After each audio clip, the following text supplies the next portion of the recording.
Apa Tuhan cabaran besar tu untuk mengubah pemikiran orang Melayu yang dia terlalu selesa dengan cara UMNO sama ni? Banyak benda yang kita buat. Kita kena tukar nilai hidup yang kita pegang dan kita amal. Tapi nilai hidup kita itu tak sesuai dengan kejayaan. Kita tahu kalau kita tak kerja, kita tak dapat duit. Kalau kita tak usaha, kita tak maju. Kenapa orang Bangladesh datang sini? Pasal orang Melayu tak mau kerja. Saya jumpa dengan satu kumpulan restoran owner. Mereka nak bawa masuk daripada India pekerja-pekerja. Saya tanya pasal apa tak ambil orang Melayu. Dia kata dah ambil dah. Tapi 3-4 hari dia lari. Baru tak saya jumpa dengan satu orang. Dia satu kontraktor Melayu. Saya tanya dia, pekerja you datang daripada mana? Dia kata, datang daripada Indonesia, datang daripada Thai. Melayu tak ambil. Melayu ambil lah. Pasal apa tak banyak? Melayu ambil 100, dapat lekat lah 3 orang. Kenapa?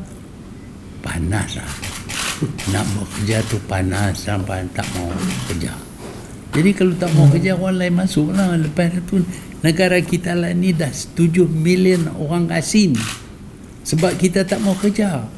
Bila saya kata orang Melayu malas, marah saya. Tapi ini kebenaran. Ada orang yang kata dalam restoran dia tak mau kerja pasal dia kena berdiri 8 jam. Dalam restoran jadi waiter. Takkan nak kena pandai sangat nak jadi waiter aja. Tapi pasal nak kena berdiri 8 jam, lenguh lah. Ada satu orang pagi ni bagi tahu saya, dia ni kata dia kerja dalam panas. Wah, susah lah, panas lah. Takut berpeluh, takut hitam. Jadi kalau kita tak mau kerja, orang lain akan datang bekerja. Akhirnya orang lain akan memiliki, dia jadi kaya, dia memiliki negara kita. Kita tak boleh marah kepada dia. Kenapa orang Cina datang sini? Pasal kita tak mau kerja. Pasal apa orang India datang sini? Dia pasal British buka ladang getah, kita tak mau kerja.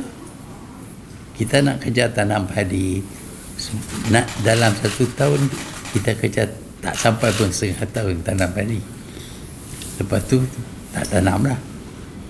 Problem you earlier mentioned about why foreigners come to take over the work because people don't want to work.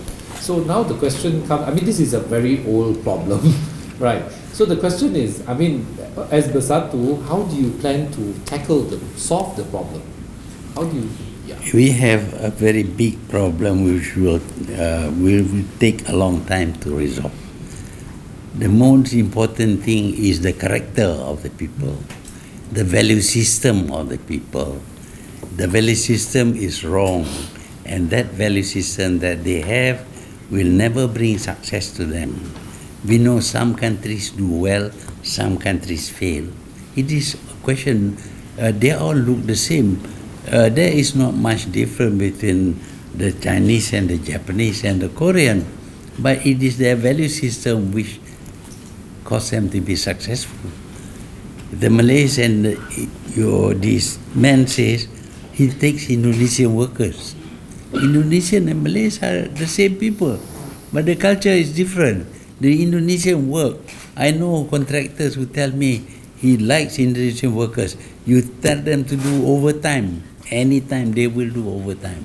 You see, but Malay workers overtime, oh mana boleh, saya nak kena tidur lah sampai tak tidur ni.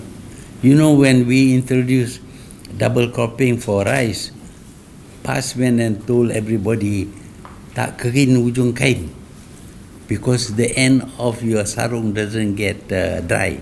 I mean, that is important. You don't have money. I mean, the value system is all wrong. And we have to start in the kindergarten, because now parents don't teach their children anymore, because parents are working, no time, no quality time with the children. We will go into the schools and teach the new values that you should have. For the Malays, the best value is the Islamic value. Islamic value proposes many good things, but they don't follow. Just a follow-up on that same question. Is affirmative action a reason for why, or prolonged affirmative action has allowed the situation to persist? Yeah, affirmative action implies giving opportunities, support and all that to the Malays. But they are the same Malays who have failed. We have introduced many policies and support, but they all fail because you don't change the character of the person. You know, supposing I give $1 million to a Chinese, to an Indian, to a Malay, who's going to win? A Malay will buy his first car, and see, Lamborghini if possible. The Chinese will use the money to begin some business. The Indian will look into how to get his son educated to become a doctor. This is a bad example, but it is the truth. I don't like to say this about my own race, but I have to say this, I have to tell them that you are wrong. So that's why the question is keeping affirmative action the solution to the long-term problem? Affirmative action is about support, but changing character is something that we have to concentrate. We have realized that affirmative action alone cannot make a success of the Malays. They must change in their character. So do you think that the current education policy being formulated is going to achieve your vision? I have talked to the people who are now in the process of changing the education policy and the stress. I have to tell you this, that the national schools has become religious school. That's what has happened. And the Chinese and the Indians won't go to the national school because 4 periods in a day they were teaching Islam, which is fine. But do you want the Malays only to know Islam and nothing else? Then go ahead with the present curriculum. We want to change the curriculum so that while they must know enough about their religion, they must also learn mathematics, science, geography, history, and mathematics and science will be in English. Tun, how long before Malays can be self-sufficient and confident in themselves to not tak payah tongkat lah? Yeah, I hope it will not take long. But let me say this: I have always I've studied behavior of people. What makes them successful or failure is due to their culture, their value system. As between the Chinese and the Malays, Chinese are hardworking, very dynamic, very knowledgeable, so they will succeed. Even without any help, they will succeed. Look at the country now. The Malays have left the towns to live in the rural areas. There is no longer Kampung Kerinci, there is no longer Kampung Abdullah Hukum, no longer Sungai Penchala, because they are poor. They are poor and they are frightened that they will become even poorer. They are selling their land because they are offered such good price. They sell their land and retreat into the rural areas. The town grow into the rural areas. Again, they sell their land and retreat until they are now on the fringes of the jungle. They are frightened. After that, they will be in the jungle. So they want somebody to protect them.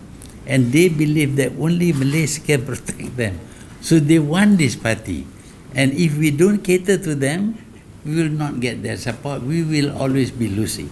Supposing we had not formed Bersatu and we had not stressed that we are also a Malay party, I am quite sure in the 14th election, Najib would have won. like the 13th election. Yes, majority of popular votes goes through opposition, but because of the structure of the constituencies, the Malays would still win the election and form the government. But they form an incompetent, crooked government, a kleptocracy.